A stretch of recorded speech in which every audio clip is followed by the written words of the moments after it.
नमस्कार। नया लुक में आप सभी दर्शकों का हार्दिक स्वागत और अभिनंदन है। हम सब जानते हैं कि बिहार विधानसभा के मौजूदा चुनाव के लिए अंतिम चरण का मतदान इस समय जारी है। ये प्रक्रिया शाम तक चलेगी और उसके बाद शुरू हो जाएगा कयासों का दौर।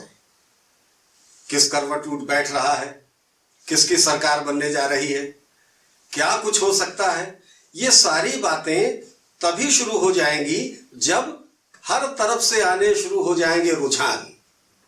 किंतु आप सब जानते हैं कि चुनाव आचार संहिता के निर्देशों के अनुसार हम एग्जिट पोल आपको तब तक नहीं दिखा सकते जब तक अंतिम वोट पड़ न जाए। ऐसी स्थिति में इस उहापोह को कैसे शांत किया जा सकता है, क्या कुछ हो सकता है जिसके जरिए हम ये जान सकें। अभी हम जानना चाहें कि आखिर बिहार विधानसभा के बाद, चुनाव के बाद क्या होने जा रहा है, किसकी सरकार बनने जा रही है। तो एक पक्ष ऐसा है जहां पर आचार संहिता के नियम लागू नहीं होते और वो है हमारी भारतीय ज्योतिषीय गणना।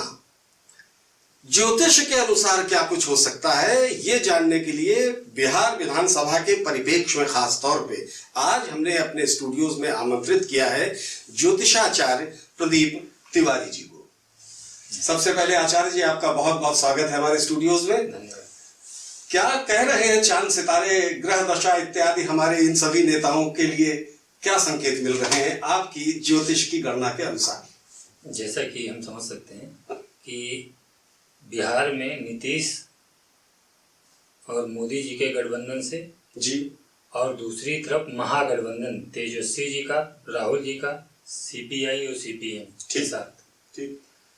तो इधर जो है जी नीतीश जी लीड कर रहे हैं और उधर तेजस्वी जी लीड कर रहे हैं। ठीक। अब हम इन दोनों के अगर ग्रहों को देखते हैं जी, तो पहली दृष्टि में तो ये लगता है कि तेजस्वी जी बहुत आगे निकल रहे हैं। अच्छा।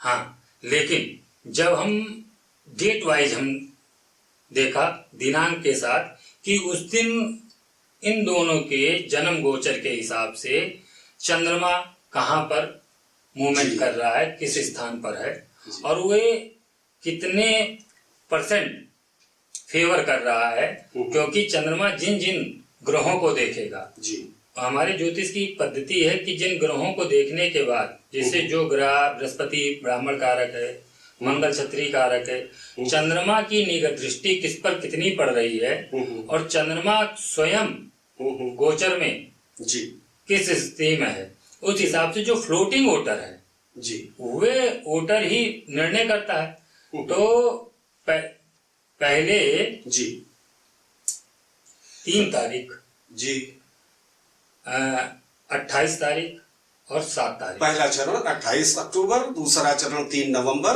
और तीसरा और अंतिम चरण आज जारी है जी। पहले नवंबर की 28 नवंबर की बात कर 28 अक्टूबर की बात करते हैं जी, जी। तो उस दिन जो है महागठबंधन के ग्रह बहुत अच्छे हैं। अच्छा। इसलिए उस दिन तो महागठबंधन जो है बहुत अच्छी तरीके से फाइट करेगा, फाइट देगा। ठीक। पहले चरण के आपका कहने का तात्पर्य ये कि जो पहले चरण के मतदान हुए थे, जब उनके रुझान आना शुरू होंगे तो भाजपा की बल्ले बल्ले होगी, एनडीए की बल्ले बल्ले नहीं, उस समय तो टक्कर रहेगी। मेरा कहने का भाव है नीति उस दिन दूसरे चरण में भाजपा उत्साहित होगी। अच्छा, दूसरे चरण के रुझान आएंगे, उत्साहित होगी, क्योंकि उस दिन जो है जी भाजपा बढ़ेगी, लेकिन नीतीश जी नहीं। यहाँ पर ये ध्यान रखने की बात है कि नीतीश के, क्योंकि नीतीश जी की भी राशि वृश्चिक है और मोदी जी की भी राशि वृश्चिक है। लेकिन अच्छी बात है कि मोदी की राशि वृश्चिक होने के साथ साथ भाजपा का जब जन्म हुआ है उस काल में भी वृश्चिक ही राशि थी। अच्छा। इसलिए उस दिन भाजपा को तो फायदा होगा, लेकिन नीतीश को नहीं फायदा हो पाएगा। अच्छा। अब यहाँ पर ये चीज गड़बड़ हो रही है नीतीश के लिए। यहीं पर जब तीसरे चरण की बात करते हैं जी, तो तीसरे चरण में फिर जो है तेजस्वी जी बाजी फिर मार रहे हैं। अच्छा। तेजस्वी जी लगभग 15% ऊपर जा रहे हैं। अच्छा, आज के चरण की आप बात कर रहे हैं? जी जी, आज के चरण में जी। तेजस्वी जी ने बढ़त बनाई है। उसका कारण क्योंकि राहु बहुत अच्छी तरीके से फेवर कर गया। अच्छा। चंद्रमा की दृष्टि होने के तो जो मुस्लिम वोट है जी जी, वो जो पहले दूसरे चरण में वो इधर उधर कटा है, लेकिन इस चरण में वे सारा का सारा जो है। आपको हम यहाँ बीच में इंटरप्ट कर रहे हैं पंडित जी। आपने कहा कि राहु फेवर कर रहा है। हाँ। तो मुस्लिम राहु का कारक मुस्लिम है। तो इस वजह से आप ये गणना कर रहे हैं कि आज के चरण में मुस्लिम वोट तेजस्वी यादव को फायदा पहुंचा। जी जी जी जी, बिल्कुल बिल्कुल ठीक। एक ये, दूसरा बृहस्पति इस बार, क्योंकि बृहस्पति काडर वोटर है भाजपा का। अच्छा। भाजपा का बृहस्पति काडर वोटर है, यानी बृहस्पति जिसका कारक है, कारक यानी ब्राह्मण। ठीक। ब्राह्मण कारक वोटर इस बार जो है बृहस्पति ने भी साथ जो है कम दिया। अच्छा। बृहस्पति ने साथ कम देने के कारण इन डेटों में बहुत अच्छा साथ नहीं मिल पाया, विशेष करके प्रथम वाले में साथ नहीं मिला, जिसके कारण से थोड़ा हल्का हो गई, भाजपा थोड़ी हल्की हो गई। नीतीश जी को अच्छी बात है, नीतीश जी को कायस्थ वोट मिल रहे हैं जो कि और मुस्लिम वोट भी मिले हैं नीतीश जी को। अच्छा, मतलब राहु और केतु। हाँ, राहु और आपका कहने का मतलब है कि वर्णशंकर वोट्स और मुस्लिम वोट्स। मुस्लिम वोट तो राहु और केतु, एक का कारक राहु दूसरे का केतु। तो राहु और केतु, विशेष बात दर्शकों आप सबके लिए जानने की ये है कि आज के चरण में तेजस्वी यादव जी के लिए अच्छी खबर है ज्योतिष के अनुसार कि राहु और केतु। एक चीज और ध्यान देने की है कि ये दो ऐसे ग्रह हैं, राहु और केतु, ये दोनों ही ऐसे ग्रह हैं जो जिसके पक्ष में खड़े हो जाएं उससे पार पाना थोड़ा सा मुश्किल हो जाता है। क्या पंडित जी? जी जी बिल्कुल। अगर अब यहाँ पर हम क्षत्रियों की बात करते हैं जी, तो क्षत्रिय पूरे के पूरे जो है भाजपा और नीतीश जी को बल दे रहे हैं। ठीक। लगभग 65% प्लस। मंगल और सूर्य प्रबल है। मंगल और सूर्य प्रबल है जी। तो इसलिए क्षत्रिय जो है जी बहुत विशेष मदद कर रहे हैं। ठीक। अब यहाँ पर हम बुद्ध की बात करते हैं, तो बुद्ध दोनों वर्ग में बटा है। 2 चरणों में जी इन्होंने तेजस्वी की मदद की और एक चरण में जो है इनकी मदद कर रहा है। अच्छा, तेजस्वी जी की, महागठबंधन की। अच्छा पंडित जी, आपको हम यहाँ पे बीच में रोक रहे हैं थोड़ा सा। सबका तो आपने ये सिरजा बताया सारे नेताओं का, एक और उदीयमान नेता इस बार युवा अपना दांव आजमा रहा है, वो है हमारे चिराग पासवान भाई। तो चिराग पासवान भाई ने तो अपना एक अलग कह लीजिए फलसफा गढ़ रखा है कि वो नीतीश को तो हराऊंगा लेकिन भाजपा के साथ सरकार बनाऊंगा। तो आप क्या आकलन करते हैं ज्योतिष के अनुसार, क्या नीतीश जी के कह लीजिए समकक्ष या उनको संतुलित करने के लिए, या फिर ये कह लें कि उनके सब्स्टिट्यूट के रूप में क्या चिराग आ पाएंगे कुछ? हाँ, चिराग के आने से जी मोदी जी को विशेष फायदा ये हो रहा है जो शनि, क्योंकि स्थान हानि करो जीवा, स्थान लाभ करो शनि, एक सूत्र आता है जी। तो जो शनि का प्रभाव बहुत अच्छा नहीं मिल रहा था, वे मोदी भाजपा को, क्योंकि भाजपा का फेवर कर रहे हैं और क्योंकि शनि कारक हैं। अच्छा, चिराग पासवान जी की पार्टी के कारक ही शनि हैं, उनके वोटर भी शनि के कारक हैं, क्योंकि दलित और महादलित वोटर उनके माने जाते हैं। तो ये शनि के कारक वोटर हैं, तो शनि यहाँ पर मदद कर रहा है। अच्छा। भाजपा की मदद करेगा, लेकिन इसमें एक बड़ा लेकिन है। बड़ा लेकिन ये कि चंद्रमा का जब योग मिल जाता है वहां पर ये गड़बड़ हो जाता है। अच्छा। वहां भी तो वहां पर क्या होगा, विषयोग बन, हमारे यहाँ चंद्रमा और शनि का युति जो है विषयोग बना देती है। अच्छा। तो कभी कभी ये ऐसा दांव खेलता है कि अगर कल को जी भाजपा जब चिंतन करेगी तो मैं भी ऐसा हो सकता है कि भाजपा कहे कि चिराग के कारण हमको काफी नुकसान हुआ है। अच्छा भाई, देखिए जीत का तो कारक आप कहिए कि शुक्र और चंद्रमा।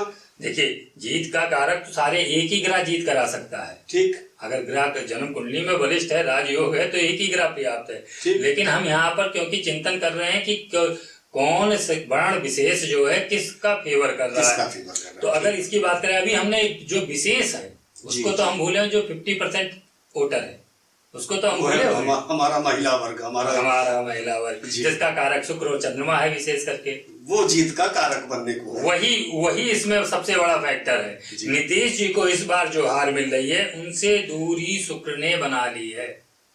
अच्छा। और नीतीश जी का कार्टर वोटर है।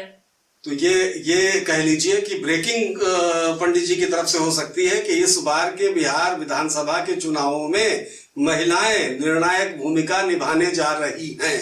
बिल्कुल, क्योंकि महिलाओं का जो वोट है, एक तो वोट परसेंटेज उनका कम होगा, ठीक, दूसरी बात, और जो वोट भी होगा जी, वह जो है जी आपका फेवर कर रहा है महागठबंधन की तरफ। अच्छा, महागठबंधन और भाजपा को फेवर कर रहा है मतलब। लेकिन नीतीश का फ्लोटिंग हो, नीतीश से जो कट करके फ्लोट हुआ है वोट, तो वे क्योंकि तेजस्वी जी को ज्यादा परसेंट में मिल रहा है। अच्छा, तो ये हम मोटा मोटी कह सकते हैं कि तेजस्वी बढ़त तो बनाकर चलेंगे, पिछले की अपेक्षा इस बार ज्यादा होगी सीटें। ठीक ठीक। आपके मुताबिक लब्बो लुबाब ये निकलता है ज्योतिष की गणना के अनुसार कि पहले चरण में जहां कह लीजिए एनडीए का पलड़ा थोड़ा सा भारी दिखा, दूसरे चरण में भाजपा खास तौर पे, लेकिन तीसरा चरण कांटे का है और जिसमें तेजस्वी के ग्रह गोचर उनको कुछ ज्यादा ही फायदा पहुंचाते दिखाई पड़ रहे हैं। अच्छा, अब पंडित जी ये तो तीनों चरण की हम लोगों ने बात कर ली। अब विशेष रूप से परिणाम आ रहा है 10 तारीख को। बहुत अच्छा प्रश्न किया आपने। तो 10 तारीख को क्या ग्रहों की स्थिति है, ग्रह गोचर क्या कहते हैं? क्योंकि निश्चय ही ये सारी चीजें एक झटके में परिवर्तित भी हो सकती हैं।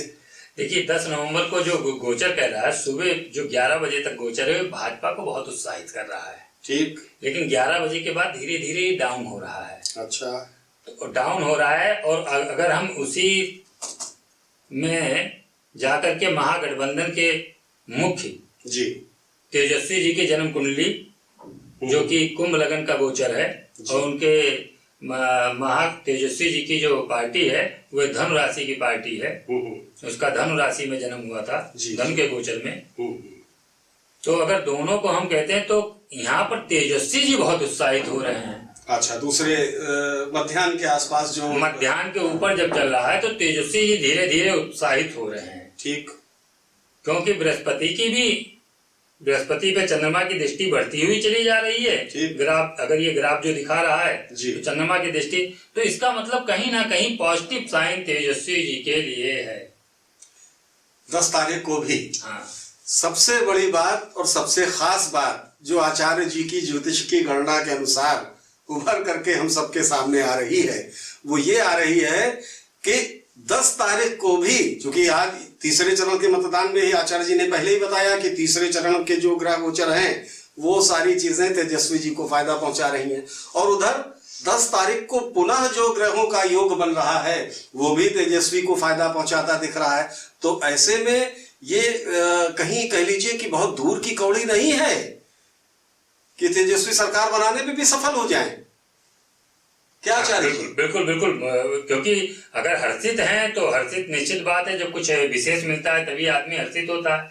लेकिन वहीं पर नीतीश जी का बहुत डाउन है, तो इसका मतलब ये कहा जा सकता है भाजपा भी हर्षित है, तेजस्वी जी भी हर्षित हैं। तो कहीं अब ये देखना है कि ग्रहों का सहयोग, क्योंकि बहुत लोग मिलकर लड़ रहे हैं। ऐसे में ये कहना बिल्कुल गलत होगा कि नहीं तेजस्वी जी की सरकार में, क्योंकि अब हम अभी पीछे देख कर आ रहे हैं ट्रम्प अमेरिका का इलेक्शन, दोनों लोग अपनी अपनी जीत के लिए दावे कर रहे हैं। जी जी जी भाई, देखिए बहुत सीधी सी बात यह है कि जैसा माहौल आपको पूरे चुनाव के दौरान बिहार में दिखाई पड़ा कि बड़ी ही टिपिकल, बड़ी ही उलझी हुई सी स्थिति है, किस करवट उठ बैठेगा ये कोई कह नहीं पाएगा। फिलहाल अभी जो स्थितियां दिखाई, अब भाई पार्टियां तो अपने अपने दावे करती रहती हैं। भाजपा का खेमा या कह लीजिए एनडीए का खेमा वो अपनी जीत के दावे शुरू से कर रहा है, और उनका बस चले तो शायद वो तो परिणाम का इंतजार भी ना करें, पहले ही सरकार गठित कर लें। उधर तेजस्वी जी शुरुआत से कहते चले आ रहे हैं कि इस बार कुछ भी हो जाए हम नीतीश जी को दोबारा गद्दी पर वापस नहीं आने देंगे। अब तीसरा पक्ष भी इस बीच में, जो तीसरा फलसफा चला वो चिराग भाई ने चलाया। उन्होंने कहा कि नहीं, हम नीतीश से तो हमारी दूरी है, लेकिन भाजपा बिहार की मजबूरी है। कुछ इस टोन में वो बात करते दिखाई पड़ते हैं। तो ऐसी स्थिति में हमें तो लगता है आचार्य जी कि जैसे बिहार के मतदाता ने तीनों चरणों को दिग्भ्रमित कर रखा है, कहीं कुछ स्पष्ट नहीं दिख रहा है, ग्रह नक्षत्र भी कहीं कुछ ऐसा ही संकेत करते दिखाई पड़ रहे हैं। बिल्कुल ऐसे ही संकेत, क्योंकि जो तीसरा खेमा है आपका चिराग जी का, क्योंकि वो शनि का, उनका वोटर शनि का है, शनि की भूमिका बहुत तगड़ी होती है चुनाव में। आपको ये हमारे शास्त्रों में क्या है, तुला के दंड मीनों को लगन स्थित शनिश्चरा भवेत निर्बत, राजा बनाने की क्षमता शनि रखता है। तो इसलिए ये बात ध्यान रखने की जरूरत है कि चिराग पासवान जी कोई इधर उधर का खेल कर सकते हैं, हम भी इस बात को भी ध्यान रखने की जरूरत है। लेकिन बड़ा लेकिन, क्योंकि हम एक चंद्रमा के तत्व को भूल रहे। चंद्रमा का एक और होता है जो युवावस्था होते हैं जी। वो काल चंद्रमा 16 से लेकर के और 25 वर्ष के बीच में युवा वर्ग आता है, ठीक, और इसका कारक चंद्रमा माना जाता है, ठीक। तो चंद्रमा ज्यादातर फेवर जो है जी, ज्यादातर फेवर महागठबंधन का कर गया है। इसलिए ये लगता है कि पार्टी सरकार किसी की भी बने, लेकिन तेजस्वी जी का होना स्वाभाविक होगा। अच्छा, मूल मुद्दे की बात उभर करके जो ज्योतिष की गणना के अनुसार हमारे ज्योतिषाचार्य आचार्य प्रदीप तिवारी जी के जरिए जो आई है, उसमें निकल के उभर के यही आता है कि भाई फिलहाल तो सितारों का जहां तक मामला है, तेजस्वी जी के सितारे बुलंद दिखाई पड़ रहे हैं आपकी इस गणना के अनुसार। बहरहाल ये तो थी ज्योतिष की गणना की बात, लेकिन वास्तविक परिणाम क्या आते हैं इसके लिए हमें 10 तारीख तक की प्रतीक्षा करनी होगी। तो आचार्य जी, आप हमारे स्टूडियो में आए, नया लुक को आपने समय दिया, उसके लिए आपके प्रति बहुत बहुत आभार। और दर्शकों, आप सबको इस सूचना के साथ कि हम एग्जिट पोल के नतीजे आज शाम से ही आपको दिखाना शुरू करेंगे, तो बने रहिए नया लुक के साथ।